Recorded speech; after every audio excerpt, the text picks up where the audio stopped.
अभी तक हम लोग जितने भी नियम पढ़े वो घिसे पीटे थे, कम कम तत्वों को थे, ज्यादा नहीं थे। अभी जो हम आवर्त सारणी देखते हैं, वो आधुनिक आवर्त सारणी होता है। कौन सा आवर्त सारणी होगा? आधुनिक आवर्त सारणी होता है। लेकिन आधुनिक आवर्त सारणी ये डाबेराइनर, क्रिक नियम, एब्स्ट्रैक्ट नियम और लॉथरमेयर वक्र ऐसा तो नहीं है। तो एकदम अच्छा सा है, सुंदर सा है, खूबसूरत सा है, उतार चढ़ाव हुआ है, सिंपल सपाट सा है। इसकी नींव कहाँ पड़ी? इसकी नींव पड़ी मोस्ले के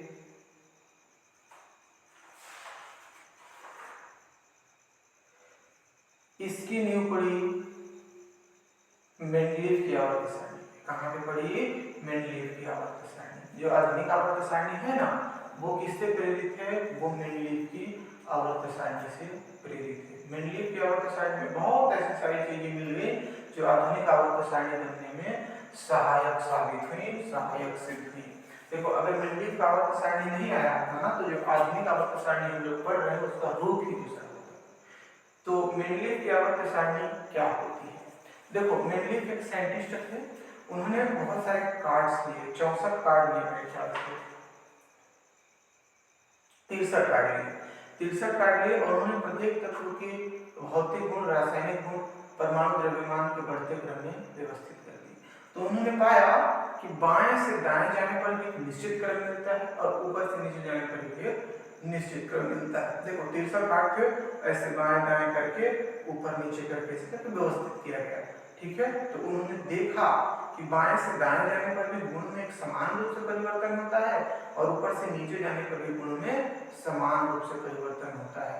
यहीं से नींव पड़ी आवर्त सारणी की। तो मेंडलीव की आवर्त सारणी में कितने कार्ड थे? टोटल 63 कार्ड थे। उन्होंने उनको जमाया और देखा और पाया कि क्रमिक रूप से परिवर्तन हो रहा है। भौतिक और रासायनिक गुण में क्या हो रहा है? क्रमिक रूप से परिवर्तन हो रहा है। तो जब बाएं से दाएं गया, कहां से कहां गया? बाएं से दाएं, बाएं से दाएं। जैसे हम लोग हिंदी पढ़ते हैं, बाएं से कहां पढ़ते हैं? दाएं पढ़ते हैं।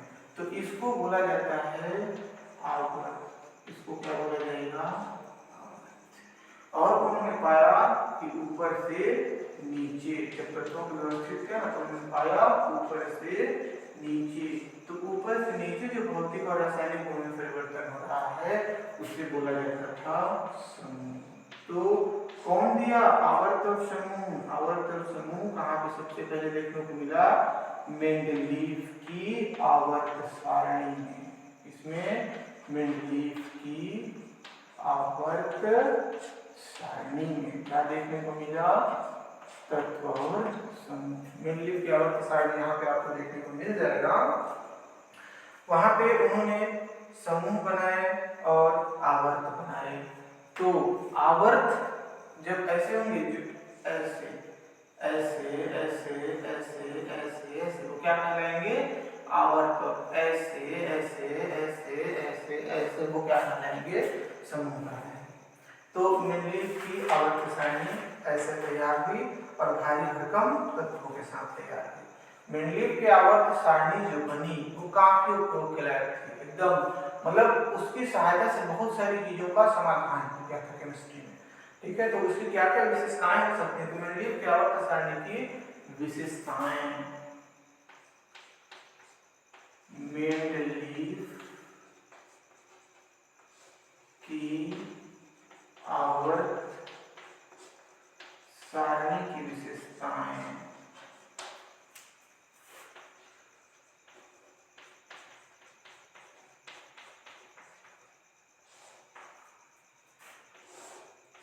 मेंडलीव की आवर्त सारणी बन तो गई, लेकिन मेंडलीव की आवर्त सारणी बनने से क्या क्या लाभ मिले, क्या क्या लाभ मिले, उनके बारे में डिस्कस कर लेते हैं। सबसे पहला लाभ था तत्वों के अध्ययन में सहायक।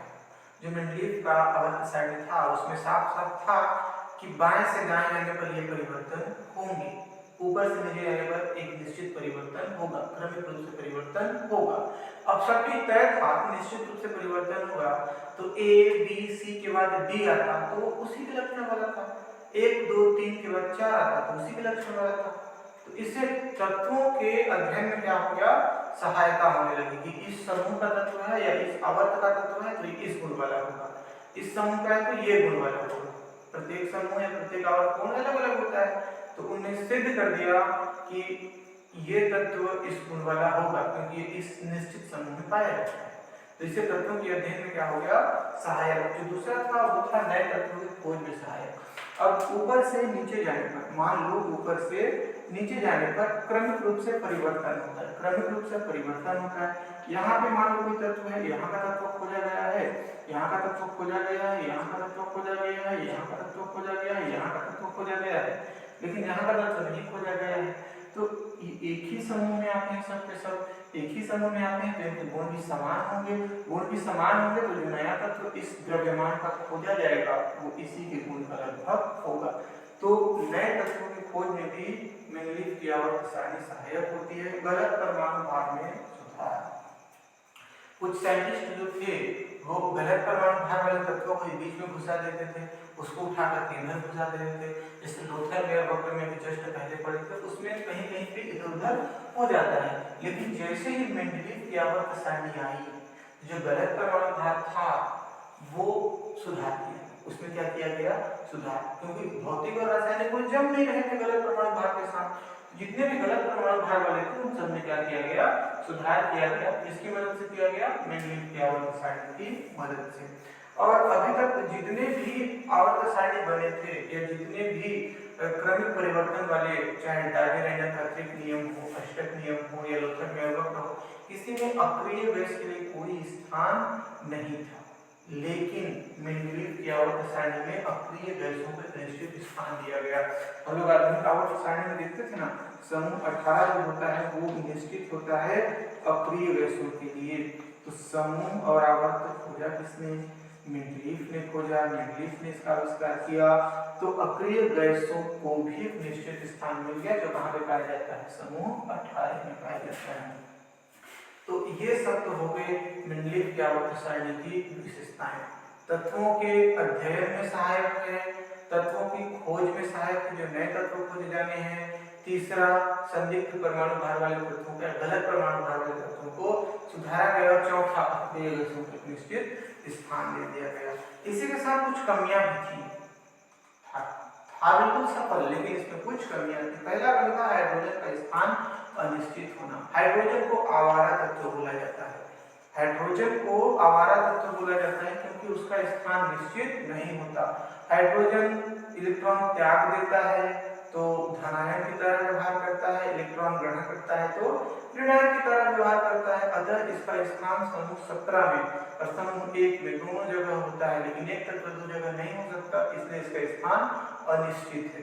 मेंडलीव ने भी इसका स्थान पक्का नहीं किया था, नहीं माना था कि इसका कोई निश्चित स्थान होता है। जो दूसरा कमी था वो था कि मेंडलीव ने ना कुछ तत्वों को क्या कर दिया था, भौतिक और रासायनिक गुणों के हिसाब से व्यवस्थित तो किया था, लेकिन जो कम परमाणु वाला भार वाला तत्व था वो बाद में था और अधिक परमाणु भार वाला तत्व पहले आ गया था। थोड़ा सा स्थान में क्या हो गया था, परिवर्तन हो गया था मेंडलीव की आवर्त सारणी में।